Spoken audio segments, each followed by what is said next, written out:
Professor, I'd like to begin with your earliest influences, your family.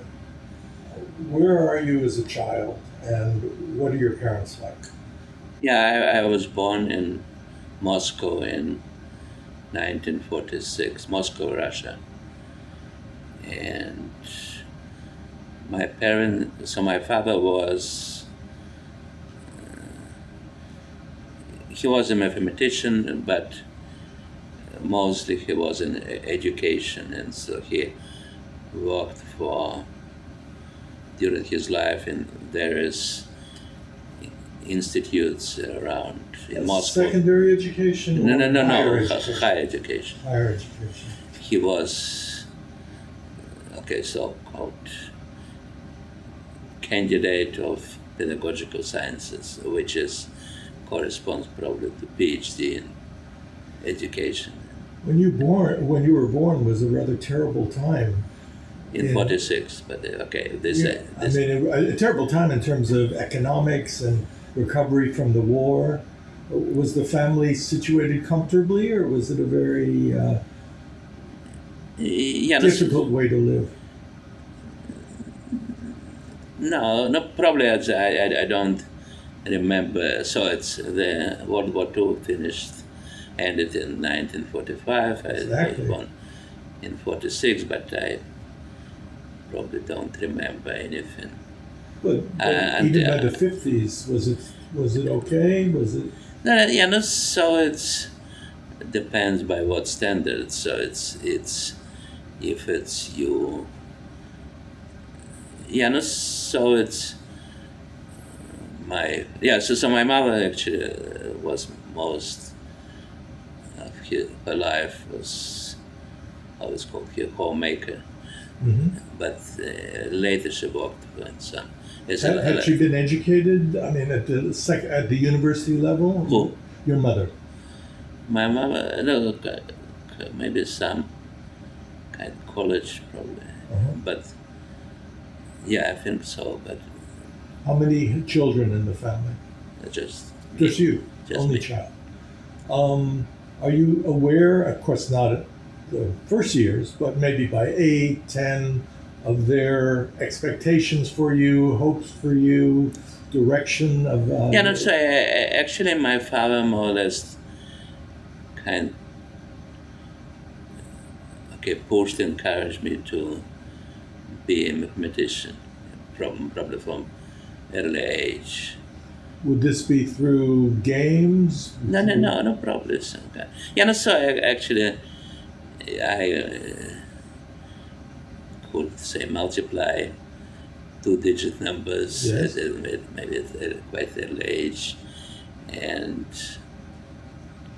somehow more or less it was kind of, at least probably clear to him and probably to me, that somehow I would be a mathematician. So your talent, because in some cases some of the extraordinary people I've spoken to have said their talent wasn't so obvious at an early age, their disposition, it developed later. But you would say as a child, it was apparent that you had some mathematical talent. Yes, probably. Did you have a tutor in this, or was it? No, not in this. No, it's. So also I played chess and more or less some kind of, not professional, but so there was certain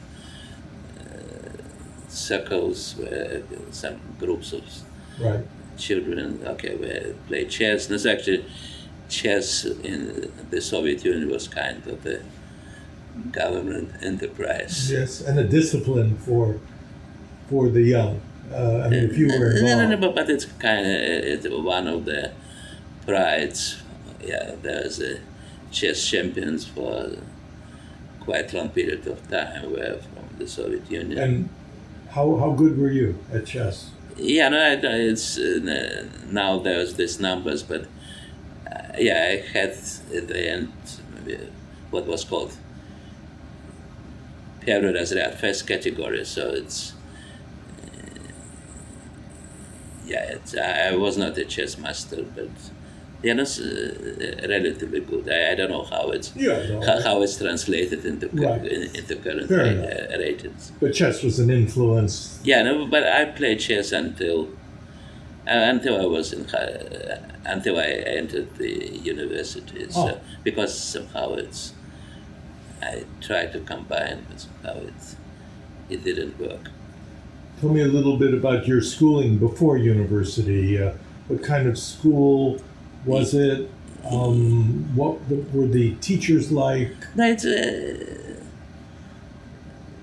was more or less regular schools, and so so at that time there was some transitions. So it was 10 years then, and at some point they wanted to do 11 years, but somehow during my time, somehow it's in my district there was only one school for 10 years, and my father somehow arranged me to go there, and somehow there were probably some better school. Yeah, well, there were probably some. Some students were from the neighborhood, but there are also some other students from the entire district. So it was, is it fair to say, a somewhat advanced? No, probably it was not advanced, but it was a regular school, but kind of. In that system, the Soviet system at the time, are you tested along the way to determine? No, but I think for my mathematical kind of education or progress, somehow what was maybe more important that there was Olympiads and there was mathematical circles, which I started from the 7th grade and participated in the Olympiads. And I'm just guessing you did well? Yeah, did well. I was in the 10th grade. I got the first prize, but this is quite well. Is there a particular teacher, again, in your earlier years? No, in school probably not. In school, probably not. So more likely outside activities. No, probably in this in this system of mathematical circles. It was associated with the university, so we started solve problems, and so it was kind of important part of the preparation to become. Exactly, and it's really preparation I'm thinking of. You're doing well in these. You're doing well in school, I can imagine. So comes the time to decide university. How was that decision made? Was it inevitable that a clever young man? Somehow I was determined to become.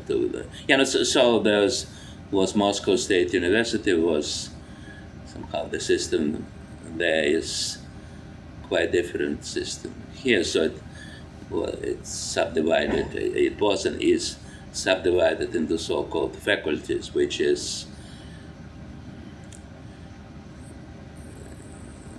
faculty of mathematics, faculty, I don't know. It's maybe in German there's something like that, but mathematics and mechanics, physics, chemistry. So you begin in a faculty. Faculty here means somewhat different. Yes, I understand, but they're line of study. Somehow it was, here somehow you enter university or college, and then you choose your major. Right, but this is not it. The choice happens when you enter the university. Yes. And was it clear to everyone, particularly you, that mathematics would be the line? Yes, it was clear, yeah. And you would clearly... for example, about the size. So, for example, each year's faculty of mathematics and mechanics was combined. I think number of students was something like 450. So it's 250. So it's... They would have come from all over the Soviet Union, not just... I think, I cannot, but I think maybe a significant one from Moscow, but also it's. Was it truly a national university? Yeah, no, it was in a national university. Yeah, somehow it. Um, I think for students who lived in Moscow, they lived with their parents and so, and who came from outside, they lived in dormitories. So there was Was there, again, a system, because I don't know it, of particular attention paid? I mean, I know you seem a modest man, but I still want to understand the extent to which you might have been noticed early, because in fact your undergraduate career is very successful, and I think you published 3 papers. So I'm just wondering, you've entered, and the system of either noticing you or getting you involved in interesting problems. No. No. So I actually, again, so when I entered this Moscow, this mathematical faculty of mathematics and mechanics. So there was huge number of seminars. So it's and in various fields. So it's different parts of mathematics, and somehow I, maybe during first year or maybe second, I attended many of them. Somehow I even not understanding what is better, what is you're sampling, and somehow sampling, but starting then second year, actually. So altogether it was 5 years. Oh. So not 4 like here. 5 years for the first degree. 4. It depends what you call first. Okay, what degree would you get?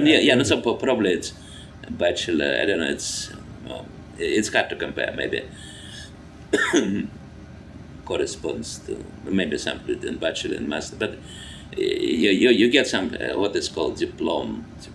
So it's right. But it's not a professor level degree. No. It's the first stage. It's an undergraduate degree. Right. And then it's starting third year. So actually, students were supposed to write some kind of kursovaya работа, which is. A kind of thesis, but it's a kind of small short. Right. There's some quasi-research paper, and during the 5th year there was diplomная работа. So so actually in Germany there was a diploma, and maybe in other countries also, but So again, the process of being allowed or encouraged to take on certain things. I think your first paper was after your second year, or maybe? No, my first paper was published in 1966, which was during my probably 4th year, but probably I wrote it maybe at the end of the 3rd year. Really? So Probably 6. I ended in 62, so 63, 60. Probably 3rd year. Or maybe at the end of the 3rd year, and then it was published in 66, which was kind of the 4th year. Was it unusual for an undergraduate in mathematics to be publishing so early? Actually not. Actually it's quite different. I think so. After undergraduate, so it was 5 years, and actually subjects were mostly mathematics, but then also some physics and also some kind of not humanities, but social disciplines, history of the Communist Party. Kind of broadening humanities.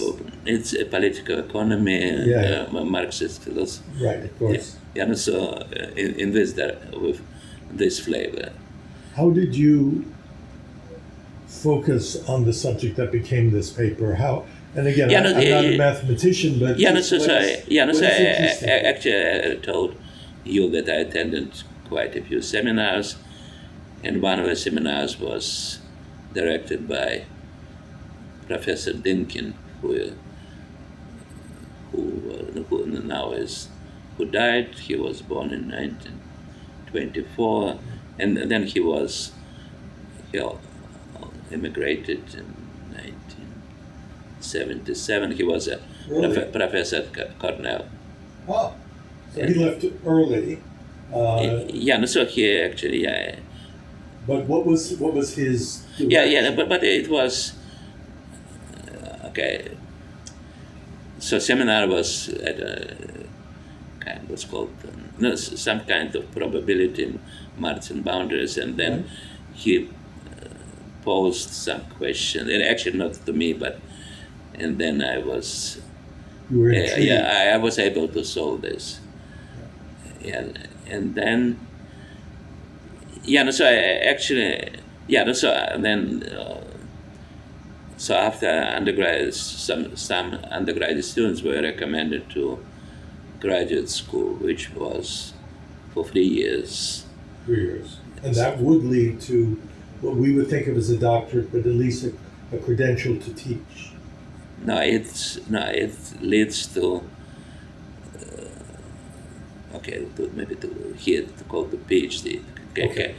So the dissertation, and actually to be recommended, at least in Moscow University, to be recommended for this higher degree, for this graduate school.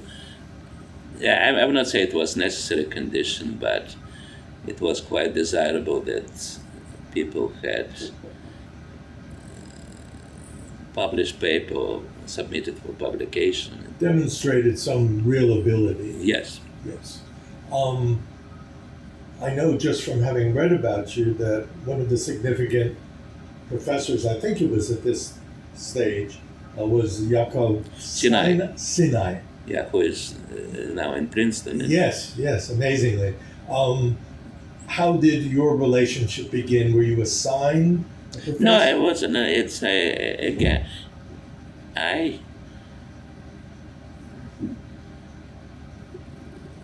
so somehow it's so usually during this undergraduate years we're supposed for this course available for this year physics. You had to be work with someone, and then but probably during the 4th year somehow I started to interact with him, and so I cannot point a moment when actually. Right. But you were drawn together because he also has to be interested in you. So also I attended one of the seminars which I attended was his, and so it's. I know it's difficult to describe in layman's terms, but what was the direction of his work? What was? So his work. No, it was dynamical systems, ergodic theory. Now he's also works on some aspects of mathematical physics. So he got Abel Prize in 2014 for kind. But he didn't get it yet when he was your teacher. So at that point, what was he stressing as a direction for mathematics? No. I think it's. Then he started with. He was a student of Kolmogorov, and his one of the first achievements was. So there was a so-called Kolmogorov-Sinai entropy. So it's. And then he wrote quite a number of papers on ergodic theory and dynamical systems. Did you ever do a paper with him? No. Okay. Just because we've had these colleagues along the way. But nevertheless, again, I ask a very broad question, and that is how one makes decisions about the direction of one's research. I mean, I think by now you are already sure you will be a theoretical mathematician. Yes. But there are many directions you Yeah, can so go. actually it was, so related to Sinai, did some work in dynamical systems. But then it's actually also interacted. So actually one of my classmates was David Kashdan, who is, he emigrated in 1975, and he was a professor at Harvard. Then he moved to Israel, and he was at Hebrew University. Now he retired. And he was a colleague or a professor for you? No, he was just in the same Same generation. The same age. Same age. The same year. He was maybe 3 months younger than me. Right. And so I actually in 1967 there was near Dushanbe, which is Tajikistan. Tajikistan, yes and no. Yeah, that was nearby a so-called summer school, which is some kind of conference, but it could for 2 or 3 weeks, and then it's during that time somehow we more or less started to and finish shortly after that some paper which was called proof of the separate conjecture, which was actually not in dynamical systems but in Lie groups, discrete subgroups of Lie groups. And actually maybe it's, in a sense, it was my first famous paper. Okay. Yeah, actually there was talk by Armand Barrel, he was an Institute for Advanced Study, but at that time, and he gave a talk at Bourbaki Seminar, which is actually, it's quite prestigious. And this inspired your yeah, and then it somehow started from that. Somehow I also under strong influence by Pitsetsky Shapiro, who now, he died, but about 8 years ago. And so some direction about discrete subgroups of Lie groups, and then for quite a while I continued to work on that. You published what I think is described as your first famous paper before you have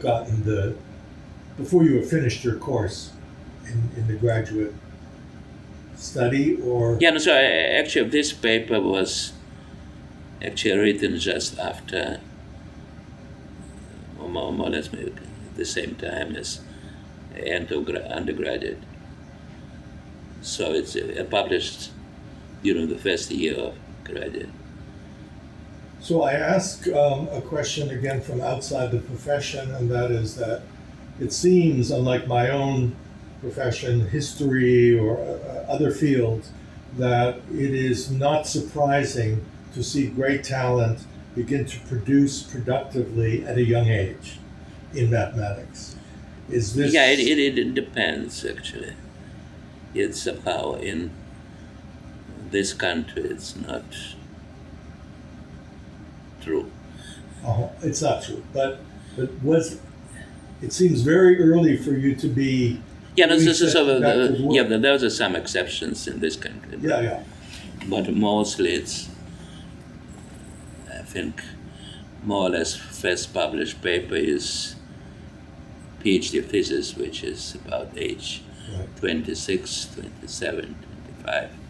But in the Soviet Union of your time? In the Soviet Union of my time, yeah, for example, this Kashdan, actually, he had did a very famous paper, and there was an international congress in Moscow, in 1966, and during this he somehow he did some very famous paper, Property T, and he was 20 at that time. Right. Was that remarked on, or is No, it such was a young man? No, it was very influential paper. Yeah. Oh. Okay, I ask another general question, and that is, particularly as I read about you, you are celebrated as original in your approaches. I mean, anybody who produces something has to do something original. Yes. But that you take on, and of course we are not only talking about your graduate career, but you take on issues, questions, problems that other people assume cannot be solved. Now, whether you agree broadly about that, I think you seem to be very free in your accepting of problems that others feel are very hard to solve. Is this true? No, actually there are different types of mathematicians, and somehow at least it's maybe the first stage of my career, I was more or less tried to solve problems that people thought were unsolvable. No, at least they couldn't solve. That they couldn't solve. So actually this paper with Kazhdan was also... Was such a paper? It was for... And somehow people couldn't prove this. But then it's, for some time, somehow I got a Fields Medal, and probably mostly for work on discrete subgroup of Lie groups, and there was, maybe I use some medical terminology, but proof of arithmeticity of higher rank lattices, which was kind of a problem which was posed by Selberg and Petetsky-Shapiro, and somehow there were several cases, and you... and somehow Can we use the word solve the problem, or what is... prove the conjecture, so solve the problem, solve the problem. Okay. The field is awarded very rarely. I mean, what is it, every... No, it's awarded during congresses for every 4 years. Every 4 years. Every 4 years. And then when it started, it was for 2 people, and then it was raised to 4, and then more or less it's between 2 and 4, mostly 4. Right. But you receive the award. I mean, we will talk a little bit about that. How you could literally receive it, but you were awarded this in 78. You were at that age 32. 32. I think also, is it right? I'm not sure that the award is only awarded to people under 40. Yes. Yes. Yeah, I think the rule now should not be more than 40 during the year of the Congress.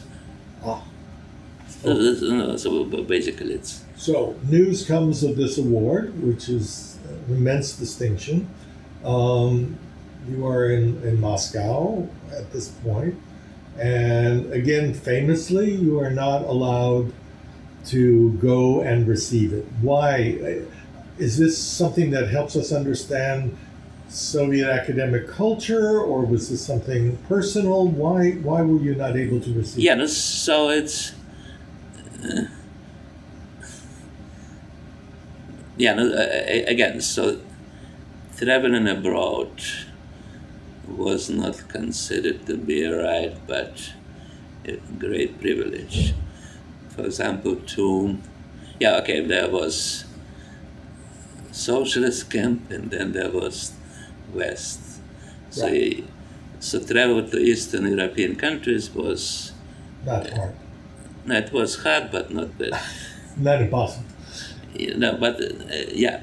Now the procedure was, but to say go to the West, so so your institution has to produce some file which consists of several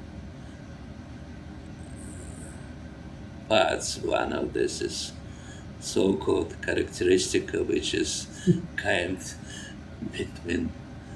something between biography and recommendation, and it should be signed by director and then secretary of party committee and secretary of the professional trade union, local. And then it should be approved by district party committee. So then it should be sent to the Academy of Science, and then it should be, then it goes through many steps, and actually in the case of the travel to Western countries, it was approved by some. It had to go very high. It's the Central Committee, but there was some, not to Brezhnev, but some, but close. Not to some administrative. Why were you not suitable? No, but then there was many steps in between. So there were many. There were many people could stop, and I think in my case, more or less, I'm quite sure it was, and mathematical establishment didn't want. It's not actually. In that case, it was kind of government. Right. So it was, and why they didn't want, so it's somehow they didn't, somehow so they didn't consider that they didn't think that I had to be awarded this, and so it's. Was it remotely, and I can understand it was not, affected by the fact that your mentor, your great mentor, Sinai, had left the Soviet Union? And no, he left much later. He left much later. Okay. No. So it wasn't because of your associations? Not to a large extent it was anti-Semitism, but also somehow it, in some sense, officially I was not actually a mathematician, but I worked in actually had quite good position in the Academy of Sciences, but it was not a mathematical institute. You bring up anti-Semitism. We won't spend a lot of time with this, but it was a factor. I mean, maybe not only in this. Yeah, but it was possible to point some. So there was so-called National Committee of Soviet Mathematicians, which at that time was chairman, was Vinogradov, who was director of the Mathematical Institute. He was a great mathematician, but he was also very politically. He was anti-Semitic. Anti-Semitic, but it's not just him, but somehow Was that? I mean, I can see perhaps it affected whether you could travel then, although we will reach a point where you can travel. But would it affect a career in something as pure as mathematics, where it's a matter of simply what you can do? Could that affect, being Jewish, affect whether you could get a position? Or? Yeah, for example, in this Mathematical Institute, Stiklov Institute, for quite a long time, there essentially were almost no Jews. And you were aware of it yes. as a factor. Yes. Okay, well, you do get permission in the end to travel abroad, which is an acknowledgement perhaps of your growing reputation. I traveled abroad, but to countries like Hungary, right. which was Right. Understood somewhat within the safe realm. But you are in time able to travel to the West as well.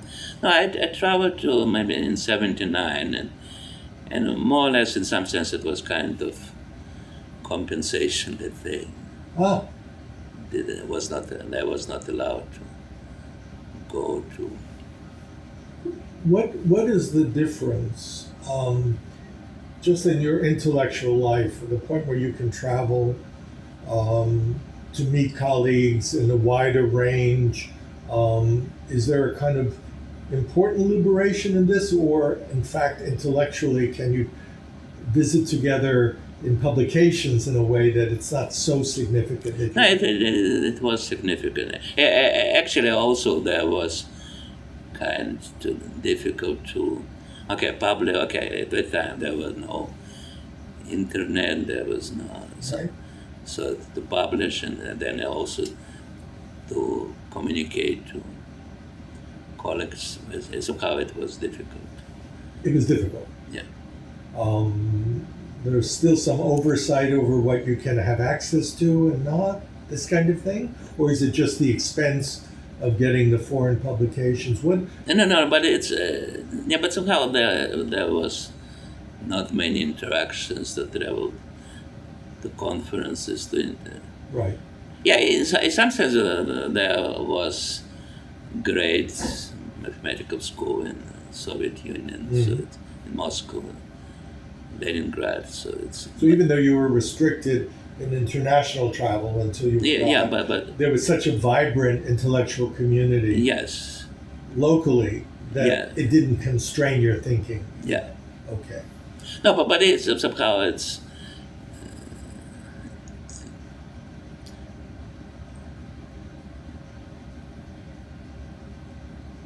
Yeah, but somehow this.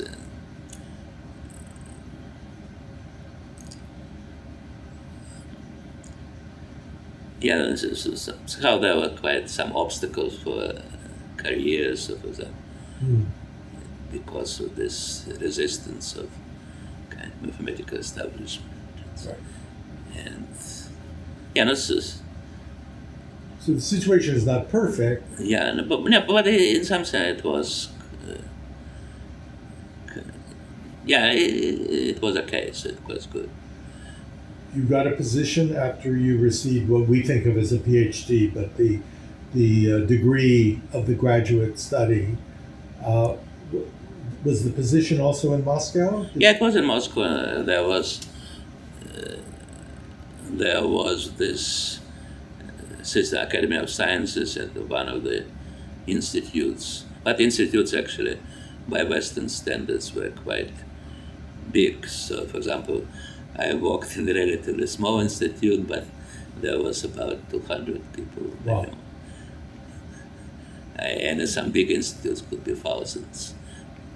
What were you thought of as occupying a particular mathematical strategy or position, or? No, it was not considered to be, maybe some kind of, computer science, information theory, but so I had a couple of papers which can be considered to be, in expanders, which is now quite popular subject in computer science. What are the tools available? So we're now in the late 70s. What is the time period when you now are in the institute? No, I entered the institute earlier. Yeah. Maybe in '69 or 70. Early 70s. And tools available to you at this point are. What do you mean by tools? Computers. No, computers, no. No. No, that. Yeah, actually, computers didn't exist in some sense. Okay. But for example, to type papers, so there was typewriters, but right. I think tech appeared actually. So in any case, you're that's also to make a copy. It was also controlled by controlled for security reasons. Yeah, somehow there was, as you maybe you heard about so-called samizdat, which is Yes, the underground. but somehow to produce copies you had to type with several copies, and Right. how it's called copy paper. Like a mimeograph. No. A copy. There was four copies. You put paper and then between put some called kapirka, some black. I don't know. You probably cannot produce more than 4 copies. Right. And then it's. And then this would be distributed. No. Now there was some copy machines, but somehow it was. Somehow you had to get Not easy. Somehow you should get some permission, which is Right. to make. For Always example, difficult. What is your next great paper? Right? It's not just a question of, but I mean, what is the work you are now doing? Where are you going mathematically at this point? So it's I had these papers about discrete subgroups of Lie groups, and probably this was kind of the main reason why I was awarded Fields Medal. It was 70. Then I worked on what can be called homogeneous dynamics, which is applications to number theory. Somehow now it's kind of my main interest. It has continued to be. So probably started about 1985, 84. This direction. Yes. Which, as you say, you're still.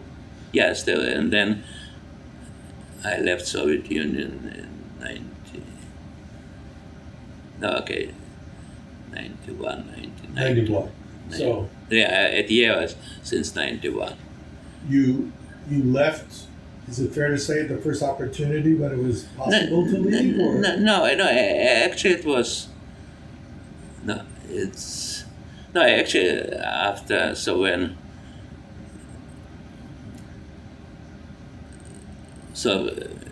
First my travel to the West was in 79 to Germany, but then it was next in 1987, which was to Norway, to the 70th birthday of Selberg. And then it's after that it was more or less, again there was some system, but in 88 I was for 4 months in Germany, and then it's, but it was 2 weeks, 3 months to France, to Paris in 89, 90. So in most of the congresses... But then in 1990 I went to... I was 1 semester at Harvard, and then in the Institute for Advanced Study, and then I got offers from several, from Harvard, Yale, Princeton, and So University. why did you accept Yale? What was going on here? Somehow there was some colleagues, for example, Professor Mosto, who recently died, and somehow he was very influential in my research, Petsetsky Shapir, and then also some other considerations, which is maybe harder to explain. Yeah. Personal, but Yale was... But somehow it's quite... so I... What are the conditions of your hiring? Are you expected to do some teaching? Are you allowed to do pure research? No. Here, so there's a teaching. It's two more or less condition, 2 undergraduate courses a year, semester, and 1 graduate. And then it's research advising of graduate students and so on. You had done teaching in Moscow. No. Oh, no, that was only research. It was only. You had no teaching obligations. No. Okay, so how did you find this this situation where now you were teaching? It was kind of challenging because not because of language, but because of so how it's different. The student, the teaching is kind of different. How does it? I've spoken to some laureates who have actually said that their thinking was, because of their nature, somewhat dependent on their teaching when they didn't have graduate students, particularly graduate students. They didn't think that their research was as good as it might be, I suppose, because of the challenge of their minds. Did you find the effect on your research? There was actually, so in the Soviet Union, essentially, I didn't have graduate students. There was one, but actually it was kind of occasional. But so here I already maybe had about 20. And actually it was quite rewarding. So it's to work with graduate students. Can you say that any of your significant ideas, without asking what they were affected by work with particular graduate students? Actually, so before so in the Soviet Union, more or less, my papers were made. I didn't have co-authors, but maybe in some cases. But probably after I came here, most of my papers are with co-authors. Yeah. So that's a significant... so some of them are graduate students. Yes. So that's a change. Yeah, that's a actually, somehow, if I stayed in the Soviet Union, probably in Russia, I would not have graduate students, or maybe much less. And the direction of your work might have been direction of my a little work different. The direction maybe would be similar, but the work itself maybe would be different. Oh, fair enough. I'm going to ask a very general question again. Were you in culture shock? Both in terms of the national community you found yourself in, but also in terms of the American educational system as opposed to what you had known, or was culture shock. It's a different life. So it's, and actually maybe difference between life in the United States and in Europe, maybe more than the difference between Europe and Soviet Union. Can you characterize some of the differences? For example, essentially, there are almost no cities, and so it's, so we live in Manhattan, of course. It's a city, but for example, this is one of, so it's, maybe it's kind of superficial difference, but it's an important difference. It's an important difference to you. It's important. Now you've been here 16, 17 years? No, more. Even more. So it's, at Yale is 26 years. 26 years. Yes. That's different from 16 years. Okay. In the present nature of your work, again, I won't understand the intricacies, but what is the direction of your work now? What is particularly interesting? So more or less I continue. In numbers? So there's dynamics. So it's, I'm not so young, so it's, and actually, mathematics, it's, some people claim that they work until very old age, right. But usually it's not true. The last question is really by way of advice. You may not feel it necessary, and I think in technology fields, it's more expected that somebody would say, okay, the next great direction to think about, because we are at the stage of discovering this, is the following. In mathematics, which is, I think, more eternal, it's a conversation across time. But do you send your students in particular directions in terms of the... No. Okay, more or less so more or less they walked in fields close to me, Right. but sometimes they find their own problems. Sometimes I give problems, sometimes they were closely with me, but sometimes just more or less Right. independently. Again, maybe a very superficial question. Are there fashions in mathematics? Yeah, probably there are fashions. Somehow it depends. Yeah, certainly.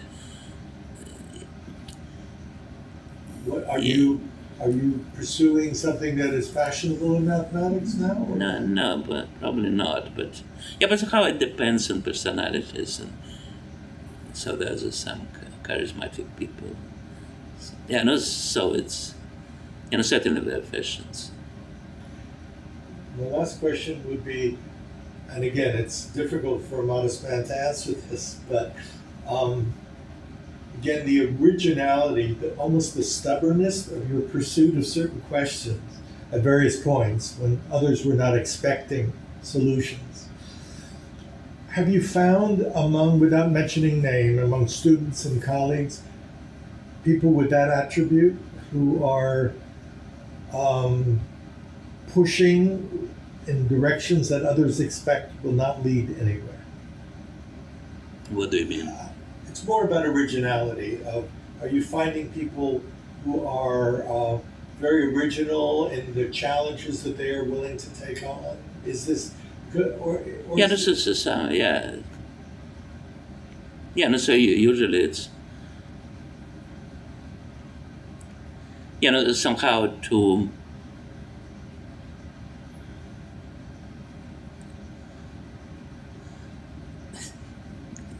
so actually it's quite difficult to evaluate mathematical work. And for example, if you solve some long-standing problems, somehow it's easier to convince people that you did a good job.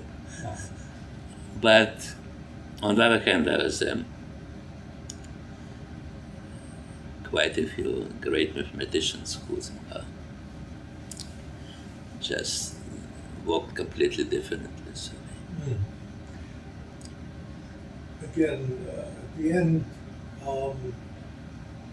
does the application of your work eventually, one day, certainly not the intention, I know, of your work, concern you, or is this... It's not too much. Relevant? So I said there was about expanders, which I did, and somehow it's... there was expanders. Actually, there was one of the Nevanlinna Prize winners, Dan Spielman, who works here in computer science. He's much younger. He's 40. Somehow he did some good in expander, but somehow it's quite popular subject. But that's... it was kind of byproduct. Okay. It's not a major concern. No. And you have, one might even argue, in a field of luxury, just following... There's some... so actually, how it's called, curiosity-driven research. Yes. I think I have this from Delin, who is... Right. So not exactly directed to applications, but... It can happen, but it's not important to you. Maybe it's important, but somehow it's not kind of the main concern. Thank you very much.